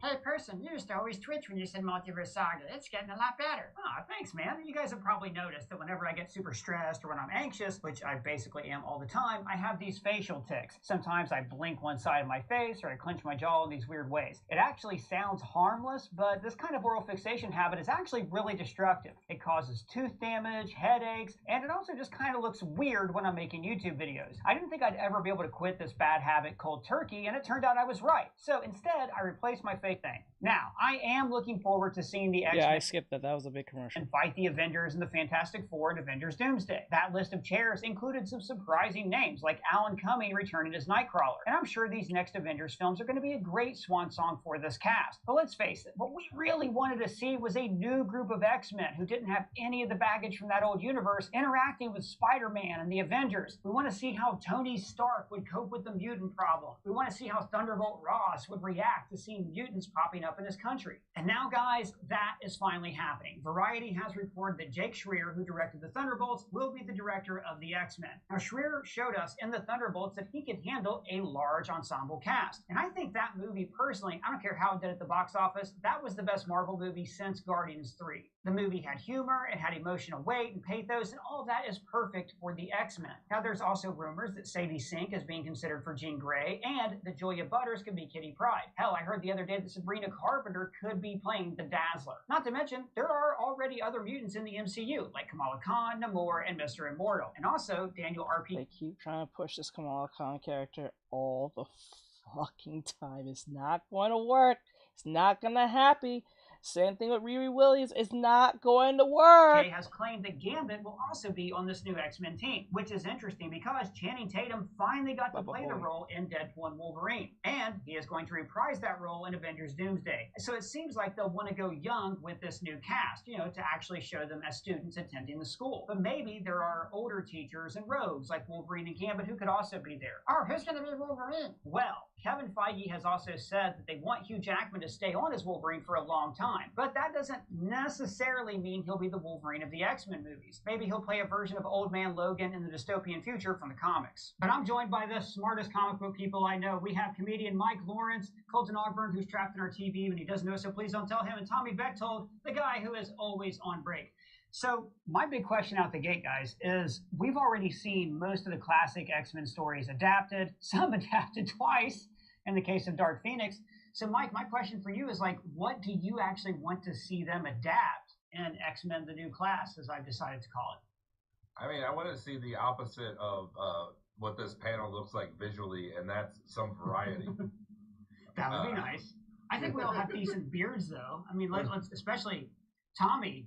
Beard is looking fantastic. Oh, come on, guys. like We're not doing this. very Get to the point. I don't like when they do this. Just stay on point. No, When they start talking like they're friends, that's where it just kind of kills it for me. Oh my god, did she really wear that? Holy shit. Mike, you here, bro? I want to see them like do superhero stuff, like the mutant metaphor, civil rights. Like that was a part of X-Men, but that wasn't all of X-Men. They go to space. You can boot up cool Peak. We're gonna go do that. Save lives. Like oh wait, no, fuck, not yet. Movies. I forgot. I'm done doing this. We gotta get the sticker out of the way. That's gotta be real fast. So you can go boot up. What do you call it? Fuck, what do you call it? There we go. We just gotta do this. Then we're done. I'm gonna do it now. Shit. I forgot. Has felt like an internal problem that they've had to solve, like for the most part, of like mutant on mutant. But I want to see, the Shi'ar. I want to see. Do I want to see the Saboteur? No, yeah, man. I'm right there with you. Yeah, I do. Yeah. I want to see Mojo and the Mojo verse. Oh God, Mojo would be amazing in live action. Arcade. So cool. I just want a lot of the X-Men. I mean, to me, the Claremont Byrne run will always be the seminal run that everybody tries to capture, and they went all over the universe, and it was fun. The Watchers in those comics, like there is like a larger Marvel universe, and I just want to see them like not just be mopey and angsty. I want to see them just have fun. And not to mention, those comics not only went to space, but they also brought magic into it. You had villains like Belasco and Illyana's connection to Limbo and the Devil, and Kitty Pryde and Cathone's servant that showed up in that one issue where she was home alone for the holidays. Do a horror movie with the Brood. Dude, the Demon Bear saga, but right this time. What about you, Tommy? What are you hoping to see? I echo Mike's sentiments. I want them to leave the planet. I think it's implied that these heroes have the weight of the world on their shoulders. They're literally fighting to save the world in most of these movies. But we are missing like the team up nature of the X-Men to go like solve a problem that's someone else's problem, not the impending doom that is coming to take them over via Apocalypse or Phoenix or whatever. So I think to me, this is such a trivial small thing, but I want a dynamite adaptation of Jubilee. I want Jubilee introduced, and I want that character to be a like centerpiece of the new X-Men movies, whoever gets cast in that role. Colton, what about you? I love the idea of them going more, like, for lack of a better term, like comic booky with the new X-Men movies. I want them to have like that more extravagant feel like we're seeing with Superman and Fantastic Four. I'm all for that. But I do want them to maybe start a little small and get back into those stories that are kind of like, about social justice and seeing how mutants, live in this new MCU. I think that if they did something kind of like a Welcome to Genosha or something like they kind of did with X-Men 97, I think that would be a good way in to, yes, have like this extravagant island with all these different mutants, but also stick with that same theme. And then I really do think that they could mirror what they did with like phase 1 of the Infinity Saga and just the entire Infinity Saga by starting small, maybe bring back Magneto, have him kind of serve in that Loki role, then have him kind of become the reluctant hero. And then I think you go into Age of Apocalypse, you have him be your Thanos. If they really do want to kind of like do pretty much copy themselves and do the Mutant Saga like the Infinity Saga, I think that would be a good path to go. I don't know. My thing is, I'm tired of Magneto. I really wonder what DC can do to really come back. What DC needs to do is just stay the course, do exactly what Marvel did. It's gonna be hard because now there's nothing to shock you with, and that's where they fucked up here. Warner Brothers should have watched very closely what Marvel was doing, see what they're doing, and also do differently what they're doing, and improve where Marvel fails at. Right. The issue is that they took too long to actually catch up with Marvel. And the problem with the whole DC problem with the movie universe is that they did too much trying to catch up. They went from like 3 DC movies straight to Justice League. There was no payoff in watching that. It was a payoff because you got a Justice League movie, but it was not a payoff as in this was a payoff that I watched these movies. I get to grow with these characters, whether in a modern take of them or where the case may be. None of that. It was just how fast can we catch up to Marvel so we can compete with the Avengers at the time. And because of that, there was this weird disingenuous disconnect with these characters where you knew their backstories. We all know about Batman is kind of like the Spider-Man backstory situation where we all know how Uncle Ben dies. We don't need another 1,000 times told that how Batman's parents was defeated or was killed, X, Y, and Z, just like Uncle Ben, right? That was the problem. They kept on rebooting Batman every time, every second to let you know his backstory. So the issue is that if they just did and stayed the course with their movies alongside Marvel, then they didn't have to play catch up. Then they would have probably been able to do their thing and keep up with Marvel and had their movies be like head to head with each other around the time of Endgame. I don't think they'll be on the same point, but then again, they would have been able to have a Justice League movie come either after MCU, and that would have been better because if MCU came out with the MCU came out with the Endgame thing, right, and then they had their own world-ending saga like Endgame to a degree with the Justice League. At least they can look at the MCU and say, okay, we see what they did with their ending. Let's see what we can do with our ending and our big extravagant send-off to our heroes or whatever we're trying to do with this universe. That's what they should have did, but they was too busy trying to play catch-up, and then the Snyderverse thing, and then Henry Cavill, and fucking Flash, and that dude's a fucking criminal. You know what I'm saying? Like... a lot of shit. I don't want to see more Magneto than we already have. I think him being in every X-Men movie was a bit extraneous. Sorry, Mike, I cut you off.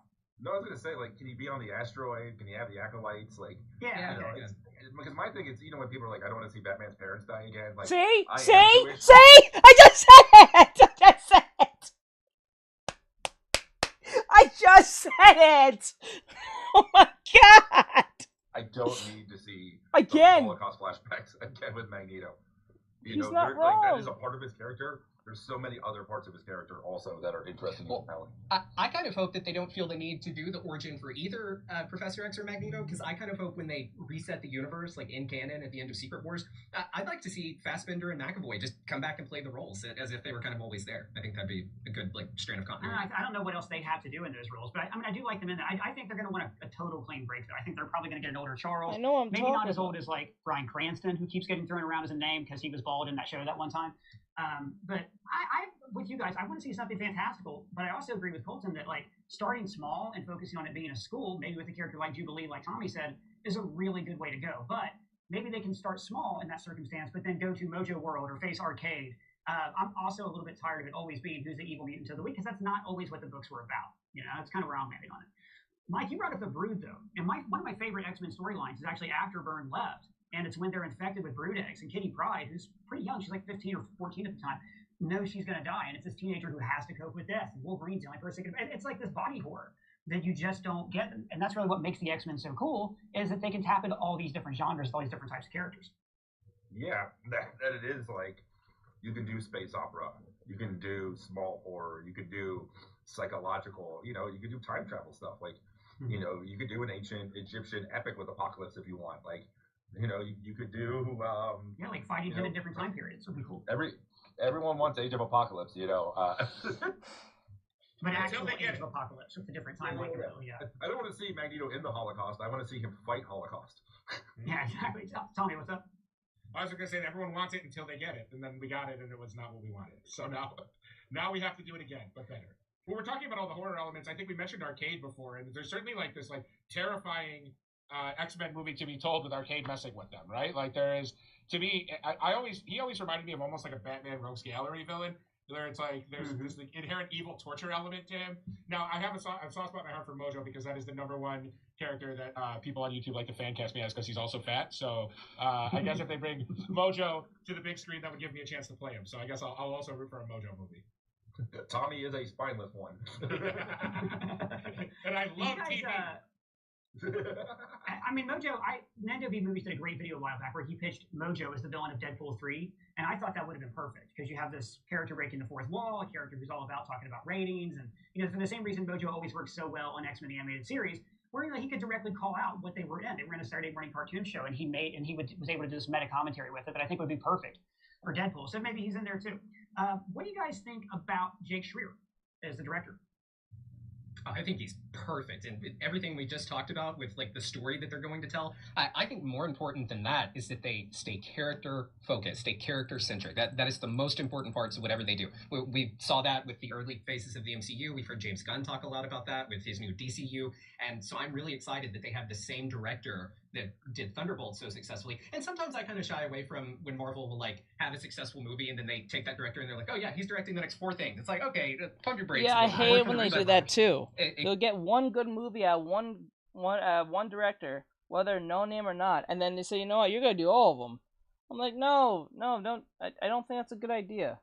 Exactly, and so that movie took a bunch of C-list characters that no one cared about, and I think that did affect the box office, but I think it showed that this director, paired with the right writer, he's going to be able to tell a character-focused story, and I think if they do that, they're in good shape. Yeah, he took a bunch of C-list characters nobody cared about and made an A-list movie that nobody cared about. Unfortunately, we just did a video on this, but it blows my mind that movie didn't do better at the box office. But not everybody consumes like every hour of the MCU like I do, I guess. I do wonder, like, if Jake Schreier gets put in charge of directing an X-Men movie, if that will like boost interest in Thunderbolts, like people will revisit Thunderbolts and like be able, like if he delivers this like giant tentpole movie about the X-Men, if people will then go back to Thunderbolts and it will become one of these like, no, we all loved it, we'll all go back and it'll be the revisionist history of like, this was one of the best Marvel movies ever, and I was on that team, but many people didn't see it. Yeah, the Shawshank Redemption of the MCU, where nobody actually saw it in theaters, but everybody claims that they did, that kind of thing. Exactly. I mean, I hope so. I hope they do that, and then they want the ending explained, and they want the Easter eggs, and they come right here to Screen Crush to listen to them. With all the X-Men movies that have been out, there have been, I think, 84 X-Men movies at this point. Are there any, and some of the characters we've seen in cameos, like the Dazzler, and Sabrina Carpenter might play the Dazzler, is the latest rumor. Is there any characters who they just didn't make main cast members who you guys are dying to see on the team? Yeah, a good Storm. There you go. A great Emma Frost. Like, that's what we need. I mean, Storm. She taught me what happens when a toad is hit by lightning. Yeah, guys put too hard on her, but no, Emma Frost. Name. Emma Frost was not. Bro did not like that response. Bro did not like that response. He got flabbergasted about that one. These very 80s looking costumes. And I was like, dope, let's go. All right, we're doing the 80s X-Men. But then they skipped to the 90s and they gave us this Grant Morrison. I'm like, no, but that looked cool. Could you just like stick with something that looks cool? I know Tommy's really pulling for Sydney Sweeney to be Emma Frost, so that'll be good. Yeah, she's about 20 years too young, but sure. That is. Don't use the phrase Tommy, Sydney Sweeney, and pulling in the same sentence ever again. I personally would like to see. I believe her name is Margaret Quayle. She did that show, The Maid, and she was in The Substance. Qualley, yeah. Yeah, sorry, excuse me. I would love to see her as Rogue. I know that's like a popular fan casting, but to give us a more accurate interpretation of Rogue, I think that. Honestly, you could just take the entire Manson family from Once Upon a Time in Hollywood, make them mutants, call it a day. Because like that, Quentin Tarantino had a real eye for talent there. I don't know. There's so many people who like, Tommy, you mentioned Jubilee earlier as somebody who's like made a brief appearance in the movies, but we've never really focused on her. I feel like Kitty Pryde got kind of shoehorned in 3, but in the book, she's such a great character, and that like she really rubs her the wrong way. For instance, when she keeps getting put at the kids' table, so that might be a fun dynamic as the team gets older. Mike, how about you? Besides Storm, I mean, I would love to see, just take that Deadpool Colossus, put him in a team. He's really fun. To me, it's like about fun, right? Like, and like, what is the best team dynamic? Cyclops is like pretty easy to cast, just someone you want to punch. This guy. Yeah, but but like then like other characters, Okay, wait. If you want someone, if you want someone to play, I know this is not gonna work, but hear me out. If you want a character or a actor to play Cyclops who has a punchable face, you want to punch him, but he's not. He's a good actor, or at least a decent actor, or at least a competent one. I would pick Jake Gyllenhaal, but Jake Gyllenhaal is a good actor, but he has such a smug face. I want to punch him. Come on, you guys know what I'm talking about. He has that look. He look like he'll say some smart shit to you, some underhanded smart shit. And you want to kind of put your hands on him a little bit. Like, don't get me wrong, he did well as playing the what was it?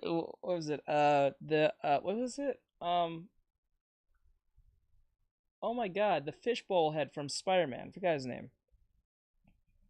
Oh my god. What's his name? Fuck. But then again, like, he was a good actor in that. I had no problem him playing as the villain in that, but like, Jesus Christ. Hey, Dream Girl. I would pick Jake Gyllenhaal to play as Cyclops because he just has that face. You wanna punch him? It's weird because, like, this is the weirdest part. In the comics, and then I think the anime series, Cyclops is one of the coolest characters in the show. That's why he's like the leader of the X-Men, per se. But when it comes to the movies, he is such a bitch. I don't know why. Something about Cyclops in the movies are just like, it's not Cyclops. It's just a dude who's cosplaying as Cyclops, and he's kind of annoying. He's kind of like a stickler. He's no fun. Like, no fun. Maybe I'm going based on the old versions of, like, Cyclops from the movies, from the Sam Raimi's, from the old movies from the early 2000s, but, like, Jesus Christ, dude was such an ass. A funny Iceman. Any DC like characters that have potential besides gay, of any Justice League? Iceman. DC characters. So wait, no one from the Justice League per se. You mean anyone outside the Justice League, right? Not like an honorary type member. You're talking about just like someone who's in the DC. Lobo. I would like to see Lobo. Lobo would be fun. I would like to see Lobo. How would they betray Lobo on the big screen? Will it be like a Guardians in the Galaxy type thing? I know he's a villain per se. I don't know if he's even considered an anti-hero. I don't know if he's just a... I know he's a bad guy. He's not technically a good guy at all. But I would like to see Lobo on the big screen. He's not technically a hero at all, but like, I find him interesting. Would be cool. I think, Angel has always been a fascinating character to me in that, before he was blue, like, like he could pass, right? Like he could be a mutant and at times he would hide it, with his bulky ass wings, but he still, the way they drew it was like that nobody knew that he was, and he was an industrialist. And I think like a character that's trying to blend in and be a part of, the world. I would love to see, shout out to the late Peter David. I would love to see, and I know he didn't create him, but he defined him, multiple man. I was about to say, yeah, that multiple man book he did where he goes around solving crimes is amazing. Yeah, where he absorbs the information of all the duplicates. Like, I think that's like a fun visual, And as far as that director, I mean, yeah, it's like, it's good on Marvel for not punishing. We learned that in Naruto. I remember Naruto learned that, which was kind of weird. He kind of figured that out. Was it Kid Naruto or was it Shippuden Naruto? Figured out that the more clones you make, and based on what the clones are, you retain the information from the clones that you make. For making a bomb. But I think, like, the movie, to me, it was good, but it wasn't like, oh my god, I want to see what this guy does next. I have to go, oh, that's what they said. Thank you, I appreciate it. Like, the Void stuff was the most interesting, and you could have, I could see him doing all the Shadow King based on that. I was about to say Legion. If you guys watching haven't seen that, it's pretty great. And the Shadow King's a villain in season 1. It's that shows what a different creative voice can do with this material. But I also think the MCU handcuffs directors so much that if you're even able to finish a film with them, there's a good chance you'll make another because they have such a limited view of what they want from their directors. Yeah, basically somebody to work with actors, right? I don't even know if I know different people have pitched screenplays to them. I don't think they've announced or there's even word of who's in the running for actually writing it.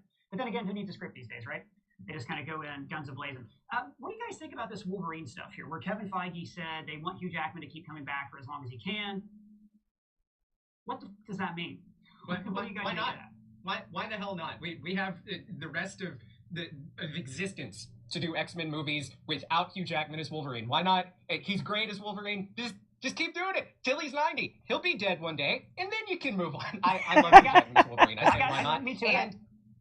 But I was just going to say, and it lets the other X-Men breathe by just letting Hugh Jackman's Wolverine go do his own thing and then make X-Men movies without Wolverine for once. Yeah. I think that's great because he definitely stole focus from the rest of the team like he does sometimes. But when the book was great, the X-Men, they really don't lean on Wolverine as a main character. So I agree with you there. I mean, I thought some Wolverine I'll talk about in just a little bit. Mike, what about you? Hugh Jackman or recast man? I mean, he had a swan song in 2017. Then he had a second swan song in 2024 that opened with a scene from the first swan song. Like, we've said goodbye to this guy and this character so many times. Not to mention, like, he's not supposed to age. Yeah. And Wolverine looks long in the saber tooth. He is basically Keith Richards at this point. And we keep thinking he's done, but he keeps coming back and can't be killed by conventional weapons. And I mean, when you look at the box office of Deadpool, Wolverine versus their other movies in the last few years, I see the temptation to want to just keep bringing him back, but I think that'll hit a snag. Like, I think the third time we'll do it. I'm like, okay, how many times? So I just think the Deadpool Wolverine was such a good goodbye to that character and such like a tribute to Hugh. And when they did the time of your life thing, it's like, now let us move on from that. That was, you said goodbye. Let's say hello to something new. I mean, I think just do X-23. I mean, she's great, and she's really blown up since that movie too. Yeah. She could be the Wolverine of the new X-Men team, I think. That's what I'm saying, yeah. And she could even make reference to the Wolverine, and they don't have to show Hugh Jackman. I don't know. There's other things they can do. They can do Old Man Logan. Of course. Tommy, what about you? Where do you landed on Jackman Wolverine? I mean, I'm going to go ahead and be a little more extreme. I think I'm good with Hugh Jackman. I'm done. I think we need a new Wolverine. I think we need a recasted Wolverine. Like John Colton, I think we need to. I think they need to just find a new actor that can play this role for another 25 years. The way Hugh Jackman has been shackled to the curse of having the adamantium claws. I just feel like I'm all in on Daphne Keane playing X-23 as a Wolverine proxy for the next few films. I don't understand. I'm saying this in a more extreme way than Mike said it. Where do we go from here with Hugh Jackman? We've killed him. We've brought him back. I'm done with it. I'll tell you where. 0% chance that he's not in Secret Wars. Probably in Doomsday. But sure. 0% I think we're going to say 0% body fat. Yes, exactly. Huh? And look, have fun. Put Daphne Keene's X-23 in these X-Men movies, and then you can have Hugh Jackman be like, her checking in every once in a while. Dad, make Deadpool and Wolverine too. That'll make $1.5 billion, and that'll fund, other projects that they can make and maybe take more risks on. I think that would just be fun. And like I said, 10, 15 years from now, I completely agree. Bring in a new guy to play Wolverine. But I say strike while the adamantium is hot and continue with Hugh Jackman. Yeah.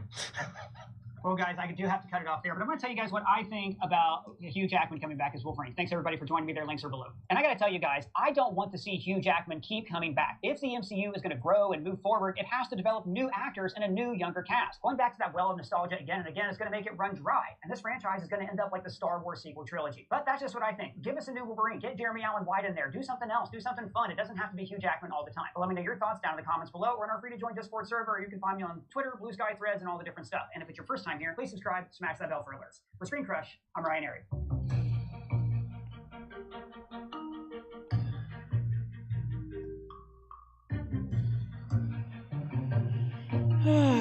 Oh no, guys. Oh no. I really don't know.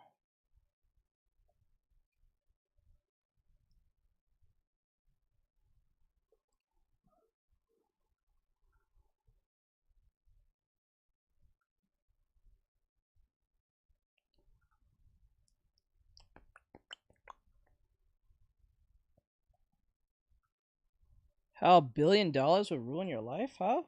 What? How would that ruin your life? They say money can't buy happiness, but is that really true? Imagine waking up one day as a billionaire. No boss, no bills, just yachts, mansions, and beachfront cocktails. What could possibly go wrong? Well, a lot. Because having the GDP of a small country in your bank account could absolutely wreck your life in ways you never saw coming. Find out in today's episode of The Infographic Show how $1 billion would ruin your life. One of the strangest things about getting $1 billion is that the vast majority of people have never learned or even imagined how they would spend that money. It seems like it would go on forever, right? How on earth could you spend so much money in one lifetime? Well, ask a lot of lottery winners, actors, and former athletes, because as it turns out, you can spend it really easily if you're not keeping track. $1 billion or even hundreds of millions is such an astronomical sum that a lot of people who get anything close to it start a spending spree.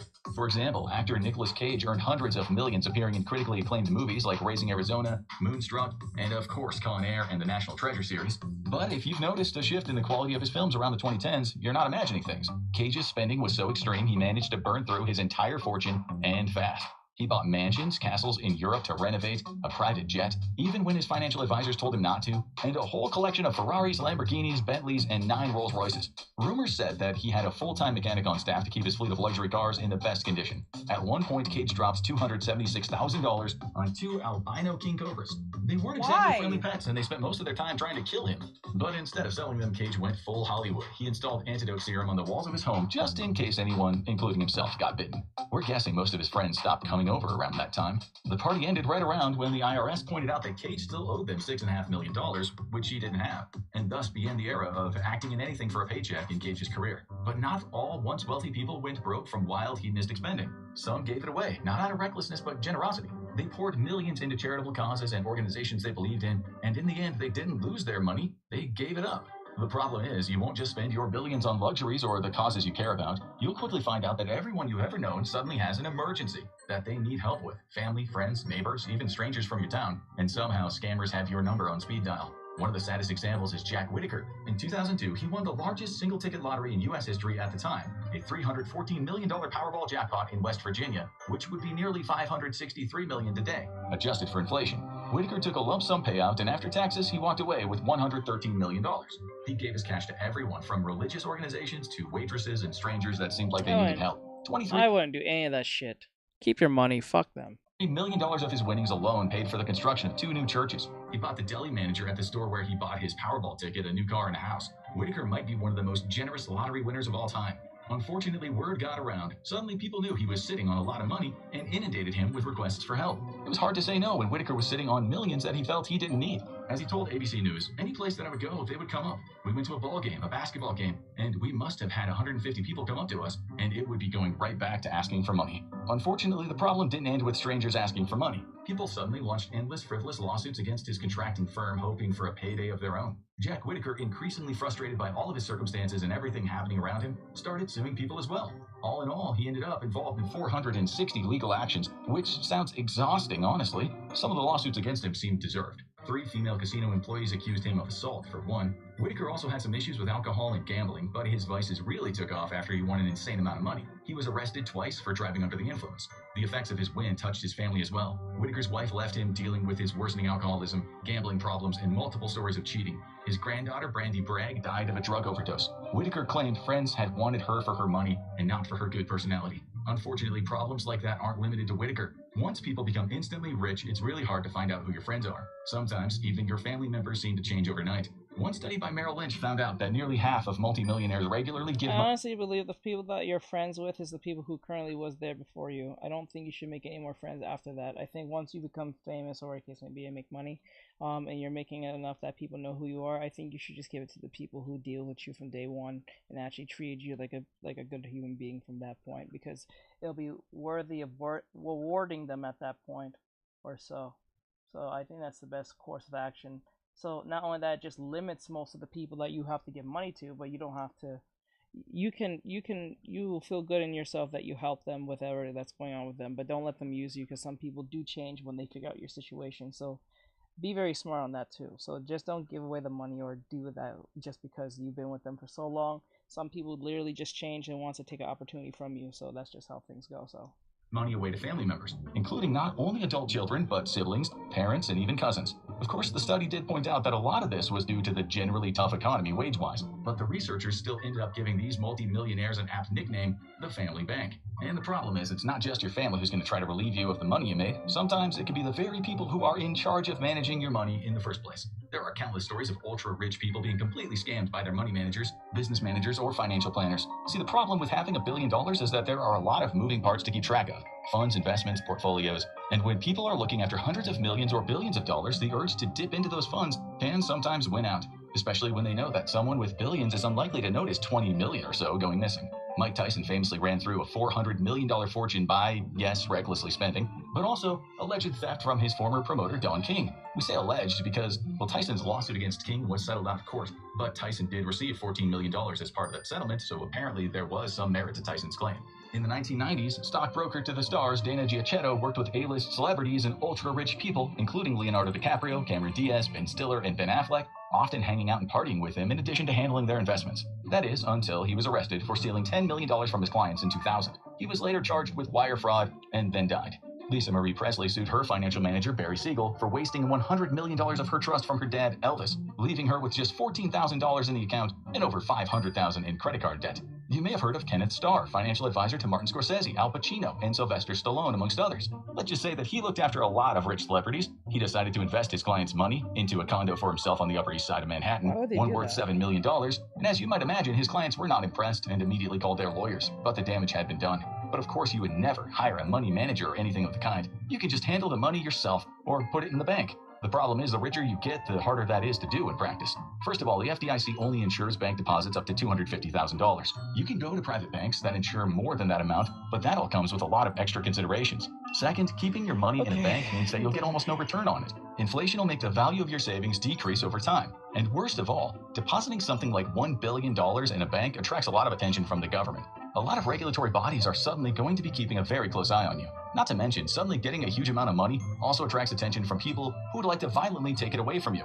Jack Whitaker had hundreds of thousands of dollars stolen from his car, twice. And we know what you're thinking. Why in the world would anyone keep hundreds of thousands of dollars in their car? But part of that problem with being obscenely rich is that you kind of lose a sense of what normal means anymore. For example, billionaires end up spending an obscene amount of money on things most people would call hobbies, like hundreds and hundreds of millions on them, and it's not always a healthy thing to do, because often they don't know what they're getting into.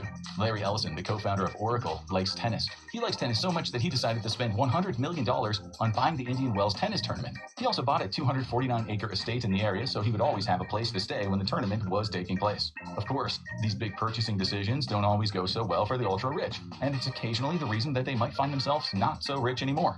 That's what former baseball player Curt Schilling discovered when he invested at least $50 million into starting his own video game company. He was sure it was going to be a big success, and he ended up spending a lot of his net worth on it, and then in 2012 the company filed for bankruptcy. Schilling had to sell off most of what he owned, big and small, from baseball mementos to his house in Massachusetts, after declaring bankruptcy. He didn't keep in mind that when you are ultra-rich, every investment decision could change your entire net worth if you are not careful. This out-of-touch mentality filters down to daily actions that the rich don't even know how to do. One valet worker shared a story from a private event at a mansion in Montecito. Before the guests arrived, their boss gave one clear instruction. When they get in their cars, make sure you close the doors for them. Otherwise, they will just drive off with them open.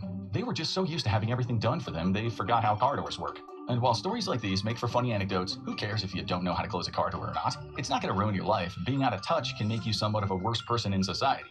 One study found that the richest 1% tend to have very different outlooks on what society needs or what should be done for people at large. For example, the majority of the general population agrees with the sentence, "The government should spend what is necessary to ensure that all children have good public schools."